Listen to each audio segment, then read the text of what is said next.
what have you heard from your players about their overall opinion on this return to play plan?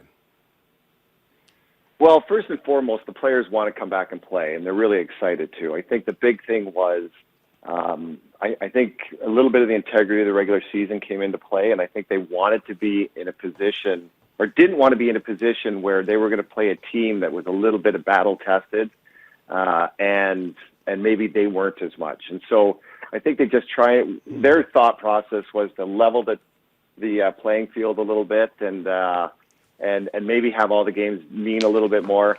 Don't take it as the players didn't want to play. They did want to play. It was just a matter of putting a little bit more meaning in the games.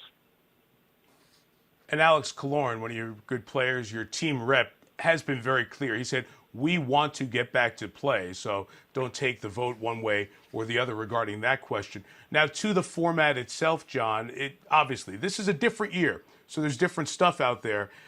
How do you feel about this round robin amongst the 4 top teams in the East to determine your seeding for when we get down to 16 teams in the playoffs? Well, again, we're going to be playing some high-caliber teams. The fact that there might be a potential for teams to move around a little bit definitely adds a little incentive to the game. But I think it's just going to be new for everybody. Just the environment. I think Bruce said it earlier about kind of that World Championships feel with teams staying in the same hotel rooms and probably eating meals in similar areas. It's just going to have a different feel to it. But what I do know, I always compare it to say, practice. And people say, what's it going to be like without fans? Right. And I say, well, we practice all the time without fans.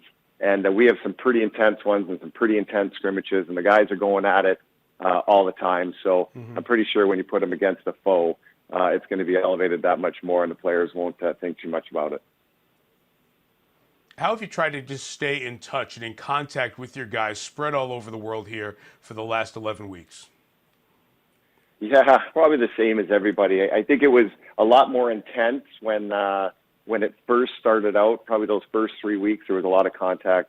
Reaching out to players, seeing how they were, our general manager, everybody in the organization. But I think as time went down, you have those dog days of August. I think there was definitely some dog days in there, just because of how much uncertainty there was when there was going to be like an end to this. And even though we are still quite a ways away, I think this announcement will start, lighting the fire a little bit and bringing guys closer together, and so we can amp up some more communication with each other, at least in the fact that we can make a plan now, whereas weeks ago we really didn't have much of a plan or know if there was even going to be a season again. So we're pretty excited about that, and just to get the guys back on the ice, because a lot of the guys I've spoken to, this is the longest they've ever gone in their lifetime without skating, and so it's going to be a little bit of time-consuming to get these guys' muscles back and peak performance.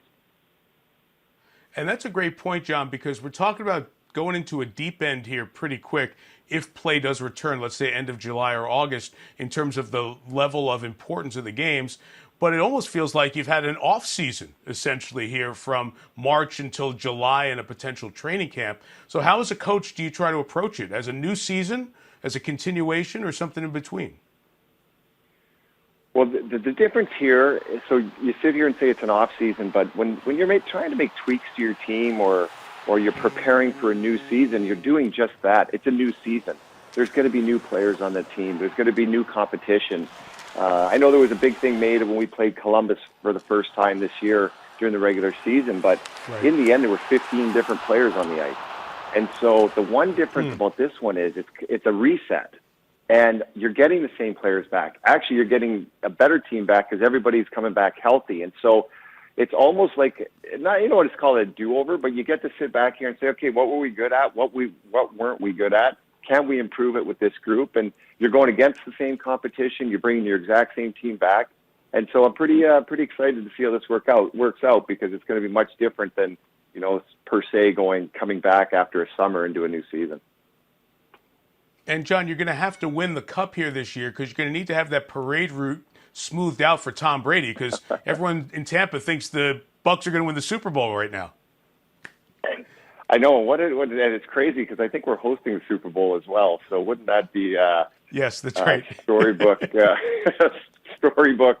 kind of fall and spring if we were able to pull that off.